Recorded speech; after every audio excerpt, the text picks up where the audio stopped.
Problems just seem to hit harder when you're poor, and drug addiction is no exception. Join us as we talk about the opioid epidemic and how it impacts people living in poverty through the very first episode of The Conners. You're listening to Real Stories, Real Problems with Rachael and Roxanne.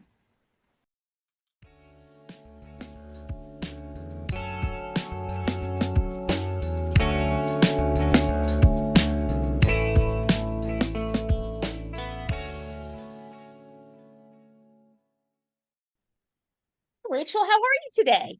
I'm good. How are you, Roxanne? I'm excited because we're doing something a little different this week. We are. Rather than watching a ponderous and mentally exhausting documentary about, an hour and a half or an hour and 45 minutes. Uh, this week we're going to be talking about the very first episode of the TV show The Conners, which you may know is basically a reboot, a continuation of the show Roseanne. What we're not going to be talking about is the situation with Roseanne and the despicable comments that she made about former First Lady Michelle Obama. We're leaving her out of this. It's not going to be political. Yeah, this is The- definitely not about that. This is about the episode of The Conners and kind of its social commentary yes, on this exactly. particular situation. Right. Um, but So tell us what was going on. Take us there. In 2018, when this episode was filmed, scientists in China reported the creation of the first monkey clones using somatic cell nuclear transfer. And the monkeys were named Zhang Zhang and Hua Hua, or Hua Hua. I'm not sure the pronunciation of the monkeys. But that was the 2018 Winter Olympics were held in South Korea. That was the shooting at the Marjorie Stoneman Douglas High School in Parkland, Florida. There were 17 fatalities and 17 injuries, and current politician David Hogg was one of the students who survived that shooting. This was the world's last male northern white rhino died in Kenya, making the species functionally extinct. And this was the year of the wedding between Prince Harry and Meghan Markle. It was at St. George's Chapel, England, and it was an estimated global audience of about 1.9 billion people. Yes, I remember reading that was even more people than watched Prince Charles and Princess Diana's wedding back in oh Lord 79 80 1980. Yeah, so there was a lot going on back then. Right. The first episode of the show that I ever saw was actually at Rachel's house. And her daughter was sitting next to me and being very helpful at telling me like who all these new people were. you know, and I asked how the character of Roseanne had died, because that was in the wake of the Michelle Obama comment. And her daughter went, "Oh, she died of a prescription drug overdose." And I'm like, "Oh boy, now we're combining two pertinent things, the struggles of a blue collar family, the abuse of prescription medication, and that undertone, I think, of how now the DEA is so petrified of anything opiate that the people who genuinely do need those painkillers are finding that almost impossible to get. So that's what I Yeah. took out of the episode that we watched for this podcast. Yeah, and we're gonna come around to the DEA Mm. towards the end of our conversation. Because this episode really was the focus was on opioid addiction and the Mhm. impact it has on families that are in poverty, essentially, Mhm. and how being in poverty essentially exacerbates every other problem that you have, and they compound upon one another. And truly, I mean, when I started doing some research for this podcast that we're recording right now, I pulled up one of the sources I found was the Mayo Clinic, Mhm. mayoclinic.org. And they talked about how risk of opioid addiction is greater for people who have a history of problems with work, family, and friends, people who are living in stress, including, being unemployed or living below the poverty line, people who have Hmm. serious depression and anxiety or post-traumatic stress disorder, and people who perform poorly in school and don't value education. These are a lot of the things that we see that overlap with poverty in a significant way. Yeah, I fall into several of those categories, the homelessness and, the being poor and not knowing where my next meal is coming from. And although I've never struggled with any kind of addiction, I clearly understand because it makes you go away for just a little while. You know, it takes that pain physically and emotionally away. You could just go somewhere else when you're high. I mean, I have taken opiates for legitimate pain, and I do know that feeling. And I'm not going to lie, it's a good feeling. But I can't imagine living my life that way. But yeah, very little matters when you're high on Percocet or oxycodone or OxyContin or anything. The problem is, of course, you always come down and it's still there. The problems are still there. Yeah. And one of the things that I thought was especially pertinent is that the Mayo Clinic said that women have a unique set of risk factors for opioid use disorder, that women Hmm. are more likely than men to have long-term pain, partly Yes. because our pain is ignored when we go to doctors, Oh, and yes. partly because, you just have, long-term pain issues that are different for women than men. But also, women are more likely to be prescribed opioid medicines, to be given higher doses of opioid medicines, and to be allowed to use opioids for longer periods of time than men. That's So interesting. I didn't know that. I have a feeling, and granted, I am not an expert on the subject, I'm not a doctor, I don't work in Hmm. pharmaceuticals, but I have a feeling that doctors really want to be able to give you a solution, but there's been Hmm. so little research put into women's health issues that Hmm. when you go in to talk to a doctor and there's nothing they can do and they can't find a problem and they're really not interested in doing the long-term work to figure out what's going on, it is much easier to throw a prescription for opioids at you than it is to try to address the problem. Exactly. It's either you're going to get either opioids or Xanax Yeah, or an anti-anxiety because it's all in your head. If you're a woman, if it's not all in your head, it's all in your uterus. That I that know. that's the yeah, it's the other thing. If you have any sort of abdominal complaint, the first question, when was the first day of your last menstrual, or could you be pregnant? And not do you still have your appendix or do you still have a gallbladder? No, it's all about your period if you're a woman of childbearing age. Well, and even like right now, I am deep in the throes of the first year of perimenopause.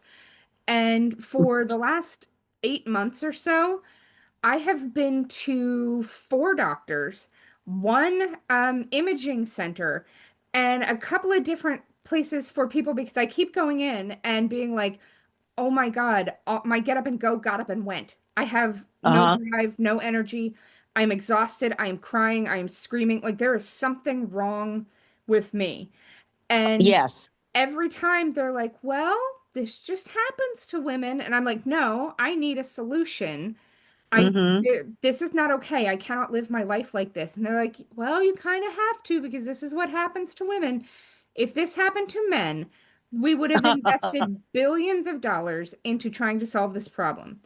But it doesn't. Yeah. We don't. No, And no. I can imagine that in my situation, they're not offering me opiates, but in different places and different doctors with different, tolerances for stuff, I can very easily see them being like, look, if I give you opiates, the pain won't bother you, the mental health stuff won't bother you, just take it and go. Yeah. The mental health stuff won't bother you for the 6 hours that you're high, but then, what in 2017, when I had my gallbladder out, um, I just didn't feel right. I mean, just like you were saying, Rachel, you know what you feel like on a normal, but you know your body and your mind better than anybody. And I kept saying to everybody, there's something wrong with me. There's something wrong. I don't know what it is, but there's something wrong. And gallbladder didn't even occur to me because I was only 50. And for me, that was like an old lady problem. I don't know, right? And it was actually my ex-boyfriend who said, I'll bet it's your gallbladder. And I looked it up and I said, no, I only have one of the symptoms. A few days later, I developed all of the other symptoms. And, and so he had to, I told you so, because he was like that. Um, And when I would go for lab work, because I kept going back to my doctor, going, there's something wrong with me. I want urinalysis. I want a complete blood workup. She showed me the numbers on the computer. They were all green, right down the middle. And she went, Roxanne, there's nothing wrong with you. You're a little overweight. But other than that, look at these lab results. Everything is, and I was like, but I don't feel right. And then when my ex-boyfriend, told me to look it up, then I went, I need to see a gastroenterologist. Sure enough, I got an ultrasound that same day, and I'll never forget it. His exact words were, well, Roxanne, you've got a big ass gallstone. Oh, And I was like, yes. I'm not even going to talk about the insurance nightmare it was trying to get somebody to cut me open. But, and it wasn't until I got my gallbladder out that I realized how sick I had been, because the recovery mentally and physically was so dramatic. I was like, I remember feeling this way. This is healthy. This is what I'm supposed to feel like, you know? yeah. But again, it was dismissed because it was a stomach complaint. Oh, you're just going through menopause.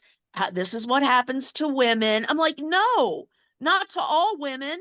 My friend group, they're my peers. They're also going through menopause. They're not experiencing this. And my mother had her gallbladder out as well. Did anybody ask me about that? No, you Yeah, know? it's awful. And I mean, one of the things that they address in this episode of The Connors, Mhm. because for people who haven't seen it, and spoilers, if you haven't seen it and you want to, Yes. go watch it before we have this conversation. Yeah. We'll But wait. Go ahead, pause. We'll wait. but they figure out that Roseanne had gotten opioids from a friend in their community, played by the lovely and vivacious Mary Steenburgen. I And love her. she's so Hmm. wonderful. And so she had gotten pills from her. She'd gotten opioids from her, and they were hidden in her closet. And she Hmm. shows up because Dan is basically on a warpath to end her, social reputation and stuff for Right. giving Roseanne these pills that killed her. And she shows up and she says, "You don't understand. This is what we do. We help each other. This person needs, anti-anxiety meds, and that person needs pain pills, and like, so she's breaking down that they essentially have a community in their Hmm. neighborhood of where they exchange medication and, Hmm. tips and, they help one another with this. And when I think about it, while I don't like go next door to my neighbor and ask for pain pills, I Right. have entire communities of people online and in person that when I say I've been to the doctor 4 times and they're not helping me, let's group, let's think about this as a group and figure out what's going on with me. And then Storm. yeah, Yeah. brainstorm, yes. See, this is the perimenopause. It takes the words out of your mind and it's like, Wait until you get to actual menopause. oh It gets even no. better. But yeah, I end up brainstorming with other people, or I go online and I find videos of, people talking about these are the problems they've had, and to see the comment section where other people can say, this happened to me and this was my result, because I can't get the help that I need at the doctor that I'm paying an arm and a Yeah. leg to see. Right. Well, Roseanne's character had had a knee operation. So it did start with a legitimate painkiller prescription, but she still needed the pills for the pain because the doctor didn't prescribe her enough. Yeah. So, that's when it happened. She went around and Dan, I loved Dan in this episode, by the way. I've always loved John Goodman, and he's still perfect as Dan. Um, Put a sign on his van, like you were just saying, that said, "Thank you, Marcy Behringer, for supplying the pills that killed my wife," and drove around with it. And Darlene, one of the daughters, was like, "Dad, this could be a lawsuit.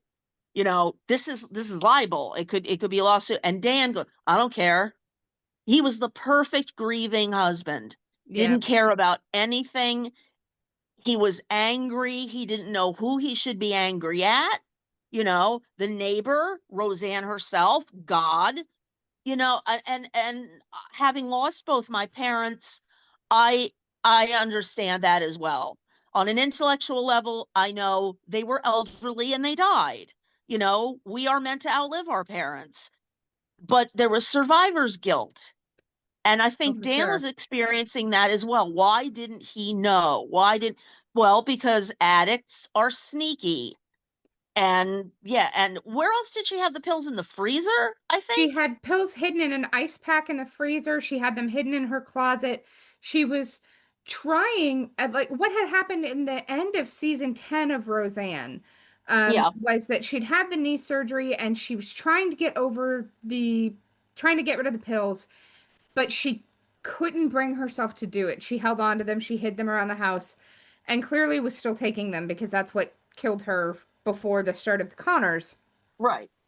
Um, but this episode really did an excellent job of showing just how hard it is to function in that level of poverty, with that level of grief, with that level of addiction.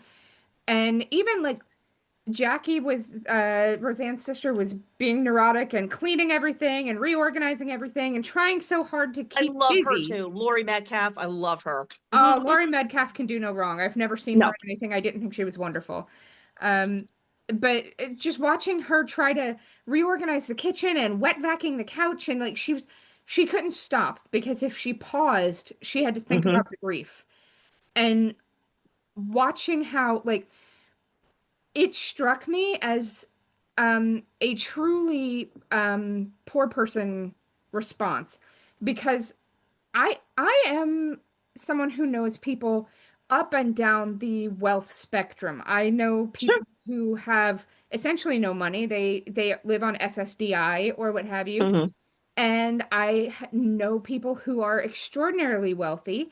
A woman who was one of the only people to own a physical copy of the Bill of Rights, an original copy of the Bill of Rights, was the one who threw me One my of like wedding the party. drafts. That's Yeah. great. Yeah, like so she had art from all over the world and like I said before when we had an episode where we talked about how technically I was homeless, but I was staying in $1 million beach house, Right, right. so like I've seen it kind of from every end, and the wealthy people that I know, Hmm. when they need to grieve, they travel or they remove themselves from the situation, give themselves some distance, and they are better for it, or they have the money to pour into 3 visits to a therapist every week, or they can Hmm. take a very serious approach. But Roseanne's family couldn't do any of that, No. and it was so hard watching them. Like Darlene's trying to pay bills that are all past due, and they're talking about, well, can we just tell them that mom died? And Becky says, well, mom used that one herself like 5 times. Right. Yeah, and that was another thing I liked about this episode was the graveyard humor. That is also my coping mechanism. When somebody I love, I giggle at funerals inappropriately, you know. And sometimes I have to leave the funeral home because but because death does affect everybody differently. And that's the way that I compartmentalize death. I will cry and mourn when everything is over. Like the last thing, is the repast, where you tell the war stories and it's all over. That is the night I will go to the zoo. And Jackie had the opposite reaction of these millionaire peoples that want to travel. She actually told Darlene, because Darlene's like, Aunt Jackie, you're exhausted. Go home and go to sleep. And Jackie was like, if I leave this house, I leave her.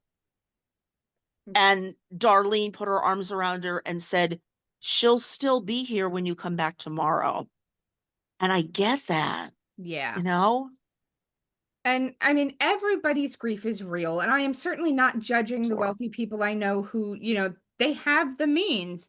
And I know that there are stories kind of in extended family that one woman, when her husband died, said, "Well, I can spend the next year in therapy, or I can take that month and take that money and travel." And she spent a month in Australia and just went and removed herself from her life and went and grieved and did her thing somewhere else, gave herself the time, and then came back and she was okay.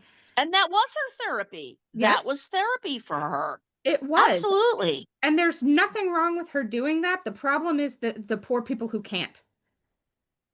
Right, exactly. When in the beginning of the episode, they're talking about how when somebody dies, everybody brings the surviving family casseroles, which is true. Yeah. Um, and then a way that I cope with grief is, if there's a death, I don't bring a casserole because I can't cook. What I do is I go to their house, I do laundry, I vacuum, I clean, I wash dishes because I know guests will be in and out, and the grieving family is going to be too exhausted to vacuum the rug. So I go there, I do housekeeping stuff, trying to stay out of the way as much as possible, and I think that's much more helpful than getting a cheese casserole for, four of them that you have to cram in your refrigerator. Yep. When I have in the past needed to bring something to someone's family who they had passed, I Hmm. try to bring like a frozen lasagna or something like that you can put in a freezer and you don't need to eat it right now and you don't need to Right, return whenever to you, me. And mhm. it just yes, I understand you're going to need to feed yourself. Let me make that easy for you, but Hmm. also let me not make this another thing on your list that you have to deal with. You don't need to return my casserole dish. You don't need to do And any of write that. the thank you notes and blah blah. Right, yeah, Yeah. exactly. No, that's it. That's absolutely a wonderful way to look at it. I want to go back really quickly. We were talking about women being prescribed opiates more. Um, did you happen to see the Wanda Sykes comedy special, This Is Not Normal? Did you happen to I see that have one? seen it, but it's been a while. It's been a while. Okay. I remember Um, her thing about being able to leave her uterus on the shelf at home, like that bit. yes. But anyway, Wanda Sykes had a double mastectomy. She had breast cancer in one breast, and rather than wait and see if the other breast also, she was just like, take them both off, right? So in her, this was a comedy special. Again, it's called This Is Not Normal, and it's kind of about Trump. So this was back in 16. That's about 2016. um, she was talking about the opiate crisis, and she goes, what I want to know is, where are you white women getting these opioids from? And then she goes, I had a double mastectomy. And do you know what they sent my black ass home with? Ibuprofen. So now, whenever any of my friends say ibuprofen, it's always ibuprofen.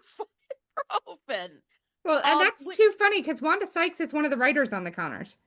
uh, no, are you serious? I Yeah. didn't even. Wow, see, it tied in very nicely. Yeah, but and even though it was part of a comedy special, I'm like, yeah, there's discrimination, there's racism in the healthcare system as well.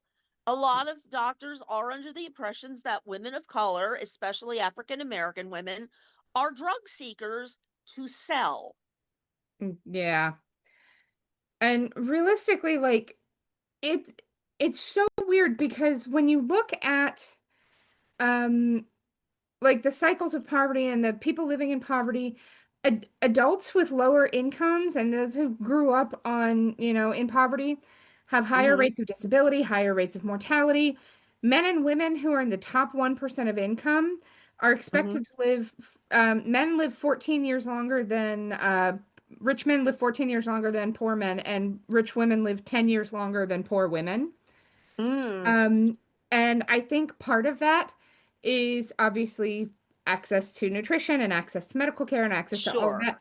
But part of that is also because they will throw opioids at poor women and be like, I can't fix your problem. Here's a cheap monthly solution. And Exactly. yeah, it is. Exactly. I feel Not like to this, mention poor people often have to have more than one job. Neither of those jobs are full time, hence no health benefits. yeah, Hence they can't afford medication. It's just tragic. It's like they're trying to weed them out, the undesirables. Go over there, you weird brown skin person. That's yeah, yeah. It is really frustrating to kind of exist in this world and see how people are treated and see how the response of the government to right, opioid addiction and to health issues with poverty and all of that is never to fix the poverty. It right. is to restrict the opioids or to limit the ability to sleep on the street. We're going to make it illegal to be homeless because Yeah. obviously that's the only reason you would sleep under a bridge is because, you felt like it, not because that's your Yeah, only oh option. yes. I look forward to it every night. But yeah, when I was living on the streets, I was moved along. I'm sorry, ma'am, you can't sleep here. I'm sorry, ma'am, you're loitering. You can't. So as a result, I would have to go days without sleep, which made me a danger to myself and others because I'd wander in the middle of traffic, not knowing where I was. It's just, oh, it was just absolutely awful. And the thing that always makes me amused, well, not we, because we're in the Western world, but people have been using opium as a painkiller for 5,000 years. I looked it up. The poppy plant in China and in Eastern Asia, it was a cure-all. And I think you and I talked about this in a previous podcast. Heroin and cocaine used to be over the counter and sold as children's cough medicine. Oh, yeah. Yeah, laudanum, morphine. And it wasn't until young white people started to die that this opioid crisis suddenly came up. you know Yeah. that that I noticed that, right away. um Ecstasy, the party drug, yeah, MDMA. Okay, yes, the drug ecstasy was originally formulated and marketed and sold as a prescription antidepressant, but they found out, and can't believe I'm saying this, it made people feel too good. So rather than, dial down the formula a little bit, they just decided to make it an illegal class one narcotic. And I mean, look at marijuana. The medical the medical benefits of marijuana, we've known that for hundreds of years, but it made people feel too good. It's like, Well, and where's our priorities? part of You that know? is that the alcohol industry lobbied to make sure it was illegal. That Mm, they didn't want competition on the streets for them. They wanted to be the only ones who were selling mood enhancers. mhm. And we get a lot of that. Part of the reason we don't have public transportation in any real capacity is because the auto industry has lobbied heavily to prevent it. The reason we can't do taxes for free is because TurboTax lobbies to prevent that. So Mm, much of the problems of our lives is caused by corporations wanting us to have problems because then they can sell us the solutions. that's an excellent point. And that's I know many people that claim that we do have the cure for cancer, but the pharmaceutical companies are never going to let it out. Yeah, I mean, I don't know that I would go quite that far, but God knows. Like it's a it's a kind of thing where if I found that out, I would not be surprised. It would not Right. shock me at all. Well, I worked for a pharmaceutical company for 10 years and I was a graphics designer, so I drew drugs. You know those inserts that come in prescriptions, they're like on Bible paper, and you unfold them like a road atlas Yeah. that nobody ever reads. I wrote those. And I drew the benzene rings and all of that, and it just it was it. So I had no, I wasn't in that end of the industry. All I knew was here's this chemical structure. Can you draw this? Yes, I can. And then it was out of my hands. So I was a cog in the wheel there. Um, and I'm sure that there were things that they knew how to cure or at least alleviate the crippling symptoms, thereof. Like, let's take MS, for example. I have a couple friends with MS. Some days they have good days, some days their MS is just acting up and they can't get out of bed. With a chronic illnesses keep medical professionals in business. They 100% do. And it is shocking to me how little effort we will put into preventing the spread of disease. Like, I don't know if you have paid a ton of attention. I have been super into researching illness and disease and stuff since the pandemic hit. Like a is a thing that I want to understand it. I want to know how it works and how to prevent it. Sure. And I discovered that they've found that a lot of the chronic diseases that people deal with day to day were triggered by viral infections. And they have determined that they think that's part of what triggers type 1 diabetes. That part of the reason people develop type 1 diabetes is because they got a virus and it turned something on or off in their system and has caused them to be diabetic essentially for the rest of their lives. And that tracks because one of the things that they said was a long COVID symptom was type 2 diabetes. So Hmm. it, Interesting. and there's now a type 2.5 or type 5 diabetes that they're acknowledging. It's a different type of like, so they're doing all this research, they're finding all of this stuff. And when you look at like, um, I believe it's MS is triggered by the Epstein-Barr virus, and there's like, Yes, it is. That I do know because one of my friends and chronic fatigue syndrome, they're related. Yeah. yeah, and so there's a lot of stuff that they're now learning, especially in the wake of the pandemic, is that viral infections cause a lot more harm than we had originally thought. Hmm. Right. And preventing viral infections may be a way to help curb the chronic illness that we deal with as a society. But that would mean asking people to mask or wash their hands or do things that might stop them from spending money someplace or Hmm. going someplace. And so like, well, why don't we just tell you you're fat and yell at you for eating bad food, but then we're not going to do anything God, to make the food healthier at all. Like, uh, d d for, our listeners who may not know, Rachel's husband is type 1 diabetic. And what when did he start to present the symptoms? How old was he? he was 9. He was 9. Did Hmm. you know, did he have like scarlet fever or anything So my before? husband's family, I love them all, but none of Mhm. them have a memory worth a damn.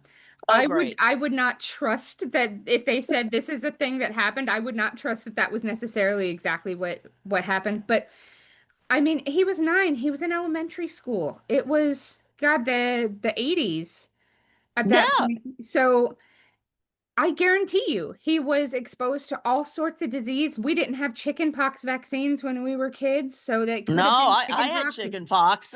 Yeah, it could have been any number of things. We put kids in petri dishes and we're like, that's fine, they need that. And Practice germs. Yeah. and that's really not at all the way it works. We would Right. be infinitely better if we had better ventilation or outdoor school options or something that or classes where you're not 30 kids to a room. Like Oh, think about it and if you sharing books yeah. back and forth and wiping your nose. There's nothing filthier than a kid. I'm sorry, but Oh yeah, oh there's it's not, very yeah. true. And so when we look at things we learn how to see kind of where they came from, and the evidence seems to be leading toward viral spread causing chronic diseases, at least partially chronic diseases Right. caused by viral spread. And this makes me think of right now I'm reading the book Everything is Tuberculosis by John Green. And he talks in the book, his intro is he talks about his uncle who was born, got like a very long time ago, who when he was a kid, they thought tuberculosis was caused by eating sweets and drinking coffee as a little kid. Or like they had no idea what caused it. And so they like to blame you for making lifestyle choices. They're like, well, you gave your kids candy and coffee. Of course they're going to get tuberculosis. Or like, But that logic is inherently flawed. but they had Can't no even, concept of germ theory or what tuberculosis was. okay. They didn't even call it tuberculosis at that point. They called it consumption. Consumption, yeah. And like to the point where there is a graveyard in Rhode Island that I visited because I'm weird and spooky. And there's a woman there named Mercy Brown who's buried there. She and her family died of consumption. They died of tuberculosis, Hmm. but they had no idea what caused that. And because she was the last one to die in her family, they thought that it was past like vampirism, that she was coming back after death and people were coming back after death and killing people. So they dug her body up and drove a stake through her corpse in order to stop the spread of the vampirism of consumption. And the legend goes that the cemetery is haunted because they desecrated her corpse and all of that stuff. But you can go and see her gravestone. You can see where she's buried. I am so there. Oh, I'll take The you. It'll be next time fantastic. I come over to your house, I am so there. And we really had no concept of disease or this germs or any of that for a very long time. We were Right. solid guessing, just like shots in the dark. Well, maybe this is what causes it. Hell, Right. polio, they thought for a Right. while might be Right. caused by ice cream because it spiked in the summer and people eat more ice cream in the summer. So they thought that maybe polio was triggered by eating too much ice cream. So Concept clearly, prompt ergo propto hoc. I mean, that's just, and then, well, even in the Middle Ages, they had the five humors of the body that, oh, you're tired all the time. You have too much black bile. Let's just, I'm stunned any of us are still alive because I'm stunned our parents are still, it just yeah. amazes me the things that we used to do. Yeah, Just, oh, wow. it is surreal. And I mean to kind of bring it back in, people in poverty deal with Mm, this at a much higher rate than people who are not in poverty, which is not sure. to say that rich people don't get sick, but they're not crammed 3 generations in a house. No, And they're not, working shoulder to shoulder in a factory, and they're not exposed the way other people are exposed. exactly. And when you look at this, the chronic fatigue, the chronic health issues that come with these diseases, it exacerbates the poverty because then you can't work, which makes the stress of being poor worse. And Yeah, the and if you go to sick work, which you'd have to do because again, no paid sick days if you're, and also if you grew up with that Protestant work ethic like my father did, I saw that man go to work with 101 degree fever. you're now exposing, like you talked about the factory, shoulder to shoulder, working in sweatshops. Now you've infected the person to your left and to your right. They may have immunity to it and not get anything, but they may bring it home to their families that don't have that immunity. Yeah, and then pandemics happen. It's all about the money, you Yeah, it know? it really is. And we have the ability to address these problems, but it means that the wealthy would have to be slightly less wealthy. And so they would rather see us all die in poverty and disease and drug addicts rather than not have their own personal mission to space. And we were talking about drug addiction real quick. My best friend is a recovering addict. She has 14 years clean. Very proud Oh, of good her. for her. Yeah, she's wonderful. And we were in the car together once, and we were listening to the radio, and this guy goes, "Are you addicted to drugs?" And my friend goes, "Yes." And the voice goes, "Would you like to not be addicted to drugs anymore?" And my friend goes, "Yes." Well, we can help. And it turns out for the low, low price of $30,000 a month, Oh my God. and my friend's like, I couldn't even sell $30,000 worth of drugs to get into this drug program. Because it was all hopeful. Are you addicted to drugs? Yes. Would you like to not be addicted? Oh, we can help. Oh my God. So yeah, there's not even any resources. I mean, for somebody of the fictional Roseanne Connor's family, obviously very blue collar, like I grew up, certainly not in poverty, but can't afford luxuries. Of course, she was going to get substandard medical care, and it and granted, her character was very overweight, and that did play into it. Dan mentioned that's one of the reasons she had to have knee surgery, was because of her weight, and it just went downhill from there.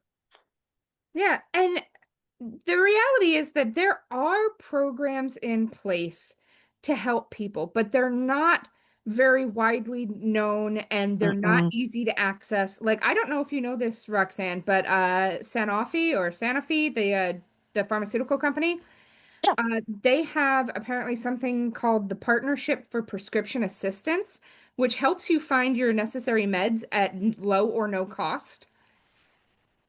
I And did not know that. Could you type that in the chat for me so I can yeah, have it? oh, it's in the notes document that I sent you, but I'll also send Oh, it to you in the chat. And okay. apparently, if you call the manufacturer of your medication, if you call like, I don't know, GlaxoSmithKline or whatever, Right, or like, Pfizer hey, or whatever. I need this med, but I can't afford it. Sometimes they'll just send you like 3 months worth. That's amazing. But nobody knows this. Who in their right mind would just call the drug manufacturer and be like, "Hey, can you help me?" Or, "Hey, do you have a program designed to help people in my situation?" Like, no, nobody has any clue. I've never even had a doctor mention it or like, First I've heard of it. I yeah. mean, I did have a psychiatrist once who she was prescribing me Luvox, which is an SSRI antidepressant, and for a whole year, I didn't have to buy it because she kept giving me samples that the drug reps would bring by, and she'd be like, "It's helping you, obviously," and she goes, "I get it for free. You can get it for free." So it worked out beautifully, but that isn't always the case. That was just me being in the right place at the right time, you Oh know. yeah, and like the only reason I know that these things exist was because in the research for the conversation we're having right now, I Hmm. went and I was finding like statistics and things that we could talk about, and it popped up in the research I was doing for this. So if That's you're not amazing. researching a podcast, how the hell would you know? Like, how would Yeah, you find this? I would not know that. No. How much I know his prescriptions are covered probably, but your husband's diabetes, insulin, and all of the things that keep him alive and wonderful. How much a month would that go for if So he didn't for have? for what we pay out of pocket, our insurance pays for a bunch. We pay $60 a month for the insulin and Okay. pay about $900 a year for the durable medical equipment, the pump and Yeah, the supplies that go along with it. If we did not have insurance, it would cost him about $1,000 a month for the insulin, and it would cost probably 10 or 11 grand for the durable medical equipment. that's insane. It is. And like right now downstairs, we have a box of durable medical equipment from an old pump he was using, and they switched him Hmm. over. And right now I'm looking at, okay, who do we know that maybe needs this? Can I put this on the free site in my neighborhood? Like, does anybody need this? But because I live in a community where like I don't live in a wealthy area, but the community I live in is fucking rich as anything you've ever seen. I've been Um, there. I've seen it. yeah, Yeah. so like my neighborhood is relatively, normal, but Right. I live in 10 blocks down. It's wealthy Hmm. old block. Um, and they get furious with you. Like I have more than once gone on to like the groups, the free sites on Facebook and been Recycle? like, Mhm. um, yeah, like free cycle or like there's your town shares or Oh, no buy your town or like that kind of thing. If you look on Facebook and people give stuff away, and I've gone on and been like, hey, they've switched my husband to a different pump. I have all these supplies, and it just floods with, how dare you? You're giving needles and things to people, and I was like, these are not like syringes. You couldn't shoot yourself up with this. You would bleed to death. they're 50 gauge needles, if I recall correctly. Yeah, they're Insulin needles huge. are 50 gauge. And Yeah. they're designed to fill an insulin pump, not puncture a vein. I I Right. I mean honestly, if you're going to use these to shoot yourself up, you're going to die. Not from the drugs, but from the bleeding out Right. You're going to be from what you. stabbing yourself repeatedly looking for, oh my God. But people Oh, freak out on me if I'm trying to give it away because they don't understand what it is. And we live in a wealthy enough area that people don't understand why someone might need this and why I wouldn't just throw it away. It's very frustrating. and you And can't return it to the manufacturer. no, you can't because once you have it and you've opened it, it's yours and It's insurance has already considered paid for used. it. Yeah. Yeah. And so it it's very frustrating. And I live a life where I'm kind of balanced between blue collar and white collar. Like I Yeah. started my new job this week. It's fantastic. It pays, I know. I'm so excited for you. yeah, it pays such good money. I'm so excited. But now I'm watching as the economy is being destroyed. And how far is that money going to go? And, Hmm. like Yeah. it's the kind of thing where in 2021 I got a job that doubled our household income. And then that was great for 6 months. And then the economy tanked. Hmm. And that money basically was the equivalent of us me never having gotten a job. If Yeah. the I economy had remember stayed the when that same. happened to you. Yeah. And Hmm. and then so now I feel like we're in the cusp of the same. I just got this job and the pay is like equivalent to what I was making before, and I'm not on unemployment anymore. Like we're in a really good place, and now the economy's getting tanked. And so how far is this money actually going to go? Bingo. Hmm. How empty are the shelves going to be? How much is it going to cost me to get a bag of potatoes? Right. Yeah.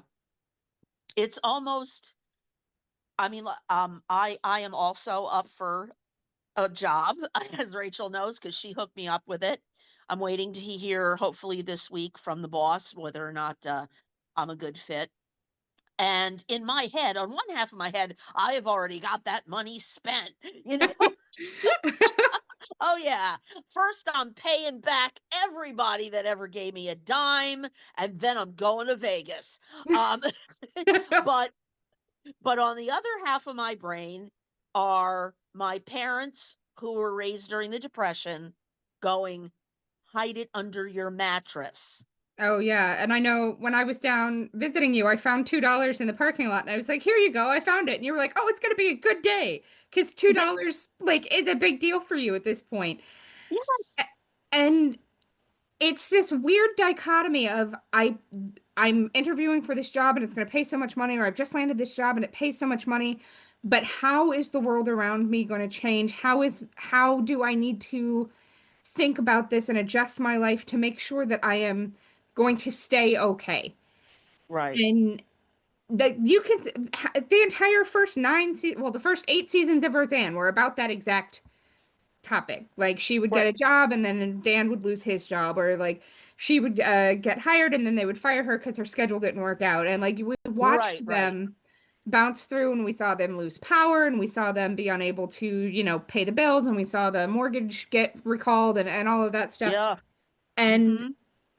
watching them go through this and seeing this, I feel like they made an excellent choice in the Yeah. this writing of the story of the Connors, that opioid addiction being what took out Roseanne's character. I think Mm-hmm. it's very accurate and Yeah. appropriate to her situation and to their station in life and the blue collar life that they live. It's very, accurate for their Mm-hmm. world.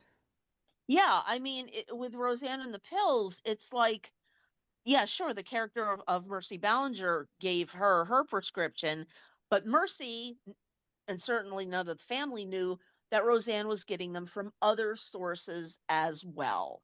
If I go up to you, if we're together and I'm going like, "Oh my God, I have a migraine," and you say, "Oh, here, I have some Percocet," and you give me a Percocet, you don't know that I'm pulling that migraine scheme on everybody I see. I mean, of course, I want my listeners to know I am not a drug addict. I don't do this sort of thing.